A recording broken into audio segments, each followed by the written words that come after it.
sur Radio Évasion.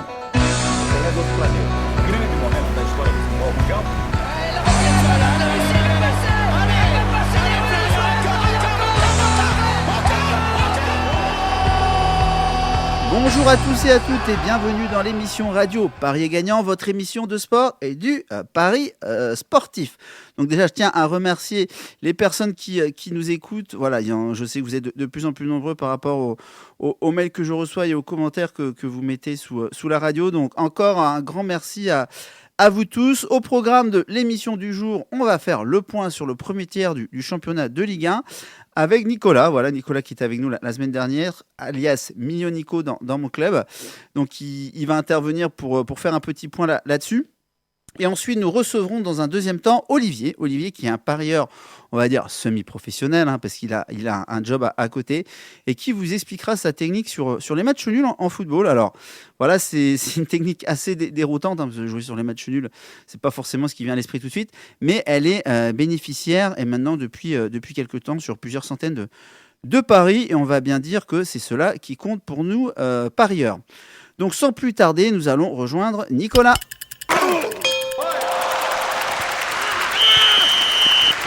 Donc voilà, nous recevons Nicolas. Salut Nicolas. Salut, bonjour à tous. Bon, alors aujourd'hui, nous allons revenir sur la première partie du championnat de France de Ligue 1. Donc je crois qu'on arrive au premier tiers, voilà, c'est ça.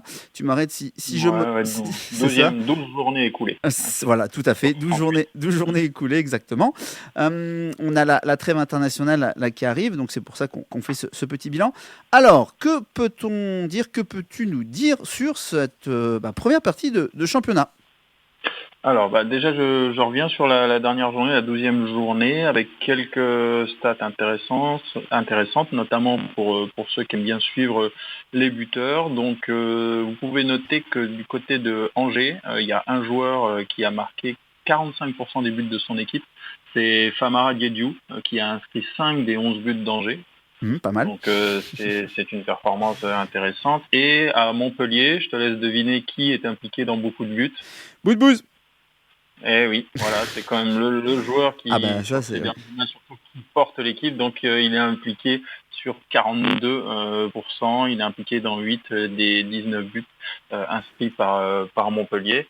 Et dernière petite stat, je ne sais pas si tu as vu le match, la fin du match de Caen. Non. Qui a battu Nice. 1-0. À la fin du match, ils étaient contents comme s'ils avaient gagné la Coupe du Monde. Ah bon, j'ai pas vu ça. Ils ont fait la fête et en fait, ils n'ont pas battu le leader de la Ligue 1 depuis le 21 septembre 2011. D'accord. C'est peut-être pour ça qu'ils étaient particulièrement contents. Puis ils étaient temps qu'ils gagnent un match aussi. Ils est resté sur 3 défaites d'affilée. Donc bon, voilà, ils commençaient un petit peu à s'inquiéter et forcément, le leader, c'est toujours intéressant. Et voilà, c'est important. Notez bien pour les auditeurs. Voilà, il y a des joueurs clés dans des équipes. Si vous en avez bout de bout à Montpellier, ça marche un peu moins bien parce que c'est un petit peu l'accélérateur, on va dire, du jeu, le régulateur. Je sais pas comment on peut dire ça. À Angers, pareil. D'ailleurs, je crois qu'il revenait de blessure. Et il a marqué au dernier match leur attaquant vedette. Donc voilà, tout ça c'est des petites notes. Prenez un petit carnet, je sais pas, un fichier Excel, des choses comme ça, et notez les. Et puis on peut aussi surveiller d'autres joueurs. On sait par exemple qu'à Caen, il y a des buts à Caen et à Nantes. Je pense à Caen et Nantes en particulier. Il y a des buteurs qui sont en train de s'adapter à la Ligue 1. Donc Santini à Caen et Stepinski, le jeune Polonais de 21 ans à Nantes. Donc on peut surveiller aussi ces joueurs-là parce que je pense que le destin de ces équipes cette saison dépend en grande partie de ces joueurs-là. Et quand ils seront adaptés à la Ligue 1, ce sont des bons joueurs, mais en difficulté pour l'instant, ça peut changer la donne aussi. Tout à fait, ouais. Donc il y a des joueurs clés comme ça à retenir. On dit généralement s'il y a des joueurs qui forment la colonne vertébrale d'une équipe et quand vous en avez un ou deux qui est pas là, forcément le rendement se fait ressentir. Mais ça se voit encore plus dans les équipes qui n'ont pas que des grands joueurs. Bien sûr. On parle et par exemple Depréville à Lille, Depréville que je sais que tu aimes bien, va être important pour Lille aussi cette saison. Il va normalement, je pense que après la trêve internationale, il va revenir, je pense. Enfin, ils vont récupérer quelques blessés qui leur ont fait un petit peu défaut. Donc déjà, ça c'était des infos très très intéressantes. Qu'est-ce que tu peux un petit peu nous dire d'autre sur ce début de championnat ? On peut faire un point au niveau du classement, hein, déjà. Donc on en est à 12 journées. Nice a perdu un match, mais n'oublions pas que Nice restait sur 5 victoires d'affilée, hein, Exact. extérieures et Exact. domicile. Ouais, Donc c'est vrai. c'est très intéressant. Derrière ça, Monaco est solide deuxième. On reviendra sur l'attaque de Monaco après, et Paris troisième, avec les clubs bretons à l'honneur, quatrième Guingamp C'est et ça. Rennes cinquième. C'est intéressant aussi. Et puis on va pas parler de Lorient pour l'instant. Avec Casoni qui pour moi c'est pas forcément J'ai le vu meilleur choix. ça. C'était le meilleur choix des gars qui voulaient bien venir. Donc, voilà, c'est ça, t'es obligé de ça donne, prendre, hein. t'es obligé de prendre ce qui Et, reste. ouais. Et au niveau classement, j'ai relevé quelques petites choses surprenantes qui peuvent changer la donne. Bon, on sait que les équipes ont souvent un système tactique différent à domicile et à l'extérieur. Et j'ai relevé quelques équipes qui ont un écart de classement entre le domicile et l'extérieur très important. Très Donc intéressant ça. il faut s'intéresser à ça. Par exemple, Rennes, qui est 5e au classement général, est 3e à domicile et seulement 13e à l'extérieur. Ok, ça a Par noté, hein. exemple. Bordeaux, qui est 8e au général et qui est beaucoup moins bon en domicile, 14e, alors qu'ils sont 5e à l'extérieur. Et tu saurais me dire pourquoi? Enfin, moi j'ai une idée pourquoi, mais à ton avis, pourquoi ils sont moins bons à domicile, Bordeaux? Ils ont des tactiques différentes et alors une chose que j'ai pas faite et qu'on aurait peut-être dû faire, parce qu'à 12 journées, il y a des équipes qui ont plus rencontré de gros que d'autres Oui, aussi. aussi, ouais, ça joue. Mais moi je pensais plutôt aux champignons tout pourris qui te bouffent les pelouses. Et je crois qu'à Bordeaux c'est le cas. Exact. Et vu que c'est une équipe qui est censée être Exact. technique, pour moi, j'avais des équipes comme ça que j'avais repérées. Il y avait Bordeaux, je crois, qui ont un jeu assez technique, mais ils peuvent rien faire à la maison. Devant surtout, oui. C'est ça, c'est un champ de patates. Enfin, c'est plus une pelouse. Et je crois qu'il y avait d'autres équipes comme ça qui Toulouse, maintenant, je crois que sur l'aire du Praz et aussi, bon, ça joue beaucoup mieux qu'avant. Et je crois alors je sais pas, il faudra regarder le classement. Je sais pas combien eux ils sont, par exemple, à domicile. Mais voilà. Mais ce que Nico vous a dit, c'est super important. C'est-à-dire, il y a des équipes, très fortes à la maison et vraiment pas bonnes à l'extérieur. Alors moi, ça m'a toujours fait délirer parce que c'est pas parce que tu as 20 000 supporters. Enfin, j'ai jamais compris cette grosse différence entre un jeu à la maison et un jeu à l'extérieur. Alors toi, tu peux nous l'expliquer sûrement à cause d'une stratégie. Ouais, voilà. La fatigue du déplacement aussi. Il y a des ça peut jouer. Qui se déplacent mieux que d'autres. Je continue sur cette liste. Il y a vraiment des données intéressantes. Dijon qui est surprenant 11e. Oui. Dijon d'ailleurs que j'avais analysé comme le meilleur promu. On verra à la fin de la saison où on en sera. Donc Dijon est 11e au général, 7e à domicile et seulement 17e à l'extérieur. Okay. Marseille, c'est différent. L'année dernière, ils étaient très mauvais à domicile. Là, ils sont 12e à domicile et donc 12e au général, 10e à domicile et seulement 16e à l'extérieur. Et Metz, par exemple, qui est 8e à l'extérieur et seulement 18e à domicile. J'allais te demander, est-ce qu'il y a une équipe qui est meilleure à l'extérieur qu'à domicile? Tu viens d'y répondre. Donc Metz est meilleur à l'extérieur. Okay. Et Nantes est 19e à domicile et 9e à l'extérieur quand même. On pourrait imaginer ça que ces équipes-là, elles ont du mal à créer du jeu, elles sont meilleures en contre. C'est un peu ça le résumé, je pense. Ça peut jouer aussi. Ça peut être ça. Ok, parfait. Et au niveau des attaques, Monaco est de loin la meilleure attaque avec 36 buts marqués. C'est vrai. Dont 6 sur coup de pied arrêté. Comparons à Lyon qui cadre à peu près le même nombre de tirs moyens par match, c'est 1,8. Lyon n'a marqué que 20 buts alors que Monaco en marque 36 quand même. C'est hallucinant. Ouais, c'est une puissance de feu. Hein. Avec Falcao qui a l'air de se réveiller un peu. Bon, on verra bien. Disons, j'ai presque envie de dire sans Falcao pour l'instant. Oui, il était là au dernier match. À 200%. Ça peut être pas mal. La meilleure défense, c'est Paris, bien sûr. Oui. Nice a aussi une très bonne défense. Et la pire défense, c'est Montpellier. Montpellier qui a déjà pris 26 buts quand même, comparé à par exemple les derniers. Lorient, les derniers en ont pris une vingtaine. Et Montpellier est déjà à 26 buts. Heureusement qu'ils marquent beaucoup. Montpellier, ils se sont pas pris une valise à Monaco. Enfin, il y a deux clubs qui se sont pris des valises à Monaco, je sais plus qui c'est. Mais aussi. Ah, c'est Metz, pardon. Ok, voilà, c'est pour ça. Ouais. Ok. Super. Ouais, les stats comme ça, c'est très intéressant à analyser. Est-ce que, Tu n'auras peut-être pas la réponse, moi je le dis aussi aux auditeurs. J'ai dit faire attention quand il y a des comme Nice. Hein. Tu vois, Nice, ils ont joué contre Salzbourg. Bon, forcément, ils étaient plus très frais quand ils ont joué après le week-end, ils perdent à Caen. Donc là, on arrivait avant cette trêve internationale où des équipes commençaient à tirer un peu la langue, je pense. Et Nice, c'était peut-être le cas parce qu'ils ont perdu en championnat, mais ils ont perdu aussi en Coupe d'Europe. En fait, 2 jours avant, il me semble. Donc, ouais, tout à fait. la trêve internationale va faire du bien, je pense, à quelques équipes pour récupérer un petit peu de jus pour enchaîner là. C'est toujours le cas. C'est toujours le cas, surtout que leur planning est un peu basé là-dessus. Ils prévoient d'être un peu à court de vue en arrivant juste avant une trêve internationale parce qu'ils savent qu'ils vont pouvoir se reposer un peu après. C'est ça. Écoute, Nico, j'ai encore 2-3 minutes à te consacrer. Qu'est-ce que, un point que tu voulais encore nous donner sur cette première tiers de championnat? On peut aussi parler des défenses. En défense, j'ai eu des données un peu surprenantes. Sais-tu quelle est l'équipe qui réalise le plus d'interceptions par match? Le plus d'interceptions. Alors en NBA, on dirait des steals pour les interceptions de balles. Honnêtement, je sais pas. J'en sais rien. C'est Nancy. Ah bon? Avec 18,3 interceptions par match. Ouais, et comparé à ça, l'équipe qui intercepte le moins, donc qui sort un peu le moins de ses bases, c'est Bordeaux. Bordeaux intercepte 2 fois moins de ballons en moyenne par match.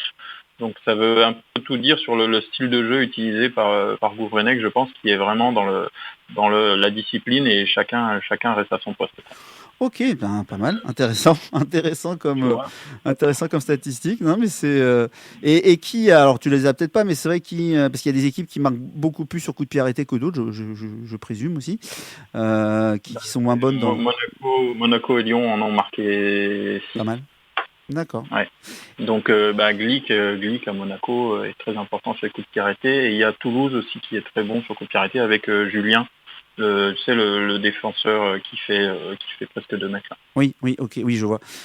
Et déjà en Ligue 2, il faisait un malheur sur coup de pied arrêté. En 30 secondes, quelle équipe tu vois progresser, quelle équipe tu vois plutôt un petit peu rentrer dans le rang là, jusqu'à Noël après là. Est-ce que tu as... je me demande si Nice va tenir le coup. Ouais. Et sur les équipes en sous-régime, j'aurais presque envie de dire qu'aujourd'hui que Monaco peut faire encore mieux en fait. Ok, intéressant. Je me demande si Monaco serait pas en sous-régime. Et puis, je le dis depuis le début de la saison, voilà, il y a une équipe que j'aime bien aussi, c'est Angers, qui a beaucoup bien travaillé ces dernières années et qui pourrait être une équipe surprenante. Là, ils sont 10e, ils sont pile poil dans le... Et Dijon 11e, on en a parlé tout à l'heure, Dijon 11e, ça peut être surprenant aussi, non? Et ouais. Et moi j'ai dit dans le club, moi je vois pas Lille rester 18e, malgré que je suis d'accord avec toi, Bouffal est parti, ce qui n'était pas forcément prévu pour moi à la base, parce qu'il était blessé, je pensais que personne n'allait l'acheter, mais ils vont récupérer Depréville, ils vont récupérer des attaquants, parce que là, Eder devant, excuse-moi, mais voilà quoi, à part avoir fait gagner le Portugal. Deux éléments importants à Lille, hein. C'est Depréville, oui, qui va revenir, qui apporte, et Antonetti. Oui, Antonetti, c'est un bon entraîneur, mais il faut des joueurs. Des résultats moyens et il ne finit pas très bien ses saisons. Donc, déjà qu'il a mal commencé. Il a mal commencé. Il a eu un meilleur destin que Renard l'année dernière, mais il a très mal commencé. Mais on va suivre tout ça. Écoute Nico, merci d'être intervenu. Et puis on rappelle ligue1expert.com pour voir un petit peu toutes les previews et tout ça des matchs. Tu interviendras encore dans l'émission. Et puis là, de toute façon, il y a la trêve internationale. Donc voilà, la Ligue 1 reprendra je crois que c'est dans 10-15 jours de toute façon. C'est ça, donc, tout à fait. En tout cas, merci beaucoup de m'avoir accueilli à nouveau. C'est toujours un plaisir. Merci à toi également. Et tout de suite, nous allons rejoindre Olivier pour parler des matchs nuls dans le football. Merci Nico. Bye bye, ciao. Merci, au revoir.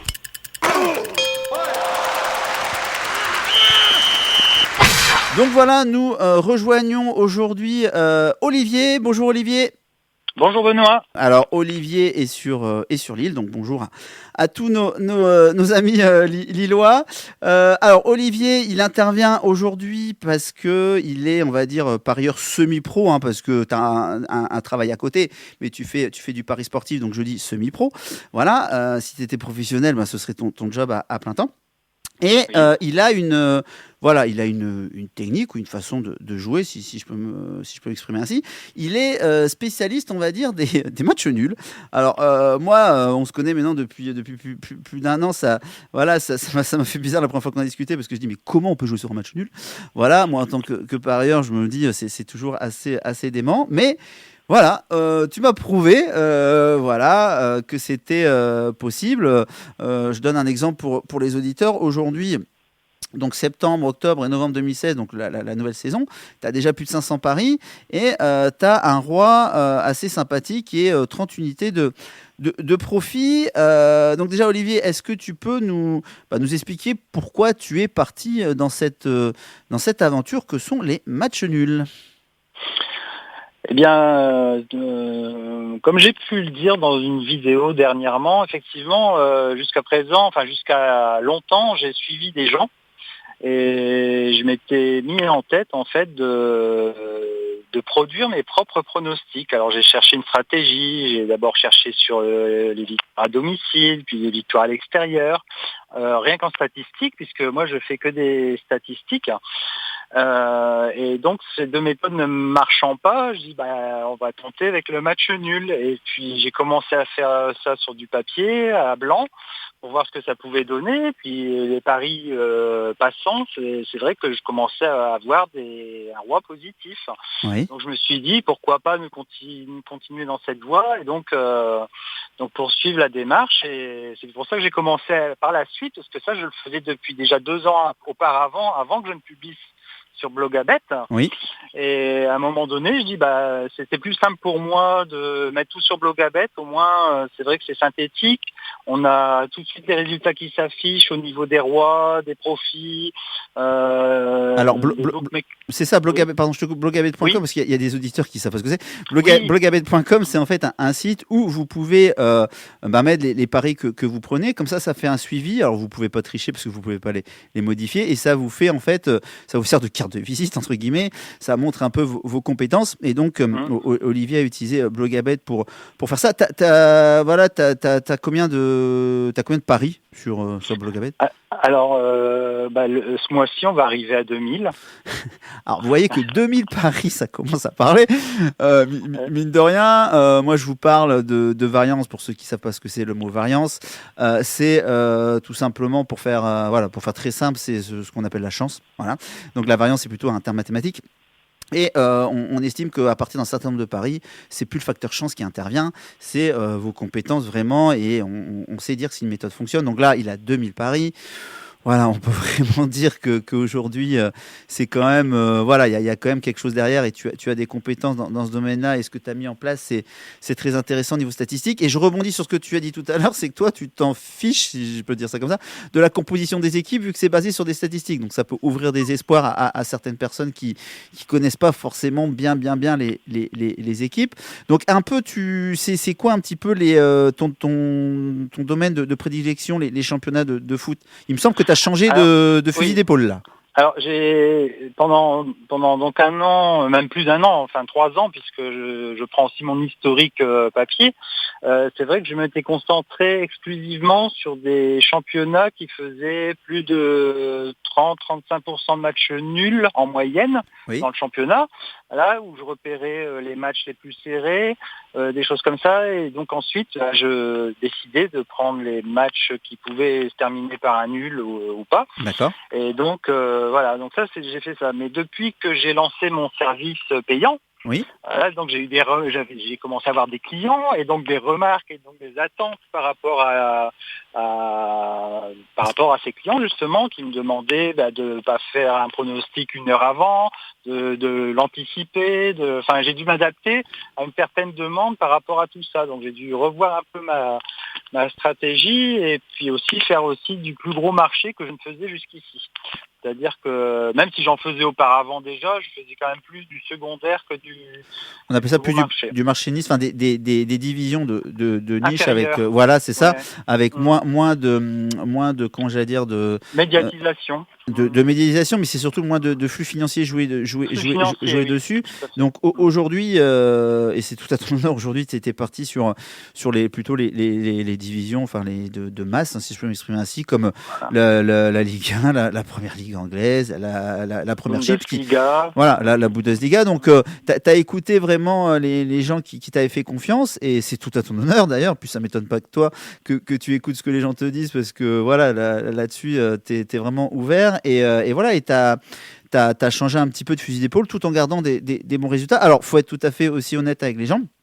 Et c'est ça que je trouve remarquable chez toi, c'est qu'en septembre 2016, tu as fait un mois dans le rouge, donc tu as commencé la saison dans le rouge, donc je pense que c'était un peu la panique à bord chez pas mal de personnes qui te suivaient. Toi, tu es resté dans ta ligne de conduite, tu es resté tenace, et aujourd'hui, tu as cartonné en octobre, et là, pour l'instant, en novembre, ça marche pas mal aussi, donc tu as rattrapé ce que tu avais perdu en septembre, et tu as même fait un profit de 30-35 unités, ce qui tu joues à peu près une unité par match, hein, on est bien d'accord? Maintenant, je ne fais plus qu'une unité, je joue en flat.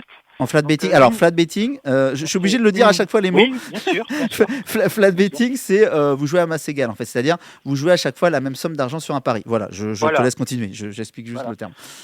Donc, je fais qu'une unité par pari, et voilà comment ça fonctionne aujourd'hui, parce que c'est vrai que c'est... Bon, jusqu'à l'année dernière, j'allais de 1 à 5, hein, avec quand même beaucoup de 1, hein, c'était 84% de mes paris, mais parfois j'avais une confiance un peu plus supérieure. Tandis que là, je préfère ne pas le faire, comme ça au moins, ça fait moins peur aux gens déjà. Parce que de passer si je prends mon unité Nice qui est de 25 €, si on passe de 25 à 125, ça peut faire peur, d'accord. Ça peut faire peur. Ouais. Et puis voilà quoi. Donc c'est vrai que alors la variance existe, oui, comme tu parlais du mois de septembre, oui, les clients n'étaient pas forcément. Enfin, j'ai pas eu de remarques négatives là-dessus. J'ai même eu des encouragements parce qu'ils connaissaient, ils savaient que j'avais dans ce système où tu paries des cotes à 3, 3,5, voire plus, tu es obligé d'avoir une certaine variance. On est d'accord. Et parfois, elle est négative sur un mois. Ce qui est arrivé, c'est vrai que 32 unités, ça peut faire mal. Hein, ça fait mal d'ailleurs. Et c'est vrai que tout de suite, c'est rectifié. La variance marche dans les deux sens en fait. C'est ce qu'il faut se dire. C'est ça qu'il faut que les gens doivent comprendre, c'est que c'est pas tout le temps négatif. Ça peut être ultra positif, comme 52 unités en un mois. Ouais, c'est énorme. Je pense c'est vrai qu'il y a peu de monde qui peut faire ce genre de choses. Et c'est vrai que ça peut s'inverser aussi sur. Par contre, ce que je sais, c'est que sur un an, ça peut arriver, ça va arriver 3-4 fois dans l'année. Hein. Il y aura 3-4 mois de négatifs, je pense, comme tous les ans. Mais sur l'année, je pense que je vais approcher mes 100 unités qui sont mon objectif. Quoi. Donc l'année dernière, donc la saison 2015-2016, t'as fait 100, t'as fait quoi? T'as fait plus de 100 97 unités. 97 unités de bénéfices, bien sûr. De profit. Donc de profit. Donc imaginons, toi je sais que tu mets, tu préconises de mettre 25 €. Après ça dépend des banquerolles. Je préconise, c'est selon la banquerolle. Moi je mets 2500 € là-dessus. Donc tu divises. Je suis bête et discipliné. Je fais 1% pour chaque pari. Donc mine de rien, allez, on va arrondir à 100 unités. Si pour les matheux là, c'est pas très compliqué, mais tu avais 2500 € de capital l'année dernière. Si tu mets 25 € par pari, tu fais 100 unités de bénéfices, et ça te rapporte 2500. Donc tu as doublé ton capital l'année dernière, et ça tu l'avais avec 2500, mais il y a des gens que si vous avez 1000 €, ça marche aussi, mais il y a des gens qui sont des gros joueurs et qui ont des plus gros capitaux, donc on me demande souvent c'est possible de vivre des paris sportifs? Tout dépend de votre capital, mais si quelqu'un par exemple te suit avec 10 000 € et qui va mettre 100 €, 1%, par match. Voilà, ça lui fait 10 000 € sur un an. Vous voyez où je veux en venir. Après, ça dépend du capital de chacun, et ça, faut surtout pas jouer l'argent dont vous avez besoin pour vivre. Ça, je tiens à le répéter. Et voilà, c'est de l'argent que vous voulez faire fructifier, c'est un investissement, tout simplement. Mais en tout cas, voilà, toi, c'est ton histoire est vraiment très intéressante, parce que je te suis depuis un petit moment, et c'est vrai que les matchs nuls, autant je pouvais être sceptique un peu au début, autant là tu m'as convaincu, puis on s'est vu en plus sur l'île, tout ça, donc voilà, je sais de quoi tu es capable. Alors tu as un site, outsiderbet.com. Voilà. Tu me dis si c'est ça, c'est www.outsiderbet.com. De toute façon, alors là, c'est mon site de présentation, mais c'est vrai que les paris sont visibles, mais j'ai mis un petit encart là-dedans. C'est sur Blogabet, donc c'est outsiderbet.blogabet.com. Oui, voilà, parce que c'est sur OK. Mais de toute façon, s'ils vont sur ton site, ils peuvent aussi te contacter et tu leur diras OK. Il y a pas de problème. Donc ça marche très bien pour toi. Si tu veux, on fera un petit bilan au mois de mai-juin, parce qu'on aura fini là. Toi, tu fais une pause l'été ou non? J'avais pas fait de pause l'été dernier et j'avais un peu perdu parce qu'à un moment, je m'étais retrouvé à 129 unités de gagné quand même. Ah, t'as eu un pic, voilà. Tu as eu un pic. J'ai perdu un peu avec les marchés coréens. D'accord. Ça, donc je ne sais pas si cette année, réfléchis. mais je suis déjà en train de travailler sur d'autres championnats qui se jouent l'été pour voir s'il y a une possibilité ou pas. Mais bon, peut-être que je le ferai pas, peut-être que je le ferai, je verrai bien. Et comme vous avez entendu, là, il vient de dire le mot travailler. Voilà, je le répète, c'est pas une baguette magique, il y a du travail derrière, il y a du temps passé. On n'a rien sans rien. Si vous voulez gagner un peu d'argent, soit vous suivez quelqu'un, des gens comme Olivier, soit, vous faites vos propres analyses, mais à un moment donné, il faut y passer un petit peu de temps. Bah écoute, tu as un mot pour conclure ou je sais pas? Non, c'est bon pour toi? Non, écoute, pour les auditeurs, c'est vrai que comme j'avais fait un petit post dernièrement pour les nouveaux notamment, oui, dans le club, c'est ça, dans le club, qui sont un peu perdus sur le machin. C'est vraiment quand on choisit un tipster, il n'y a pas que le roi qui compte. C'est vrai, on est bien d'accord. Il y a le débit aussi de pronostics qui sont faits, il y a les heures de publication, il y a le fait aussi que la cote ne doit pas tomber. C'est pour ça aussi que je me suis un peu replacé sur les gros marchés, c'est-à-dire que la cote ne tombera jamais. Voilà. Donc ça c'est génial. Important. Ça c'est génial quand vous suivez un tipster, c'est clair. Un tipster est quelqu'un. Surtout si on joue des grosses sommes après, c'est ça qui est intéressant. Parce que si on joue sur le championnat Bélarus, effectivement, si on met 1000 € dessus, ça va pas le faire. Ça va être compliqué. Ça va être compliqué. En Champions League ou en Première Ligue ou des choses comme ça n'arrive pas. Bien sûr. C'est très dynamique. Bien sûr. Donc, mais en tout cas, un grand merci d'être intervenu et d'avoir fait découvrir ça aux éditeurs. C'est vrai que je ne l'avais pas précisé, mais tu es dans mon club privé Parier Gagnant et tu as toujours des interventions intelligente. Donc merci déjà à toi pour tout ça et puis je te souhaite une bonne continuation dans la suite du championnat. Là c'est la trêve internationale mais bon après tous les championnats vont reprendre d'ici 10 à 15 jours donc tu auras du pain sur la planche je pense. Bon merci en tout cas, merci Olivier. Merci à toi. Et puis on fera le point au mois de mai et juin. On verra un peu où tu en es. Ok? Ça roule? Ça va. Allez, bye bye. Salut. Et moi, je vais vous annoncer l'émission de la semaine prochaine.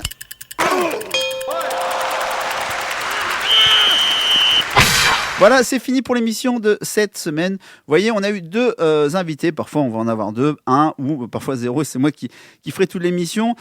N'hésitez pas à me dire un petit peu les sujets que vous voulez que je traite dans l'émission et je le ferai volontiers. La semaine prochaine, on parlera peut-être de Formule 1 ou des qualifications de la Coupe du Monde qui vont avoir lieu, les matchs internationaux. On pourra aussi revenir sur les matchs internationaux de rugby. Donc voilà, ça va être un panaché de pas mal de choses.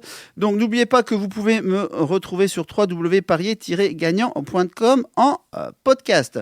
Je vous laisse et je vous dis à la semaine prochaine. Mais n'oubliez pas que pour parier gagnant, il faut savoir parier intelligemment. Au revoir à tous.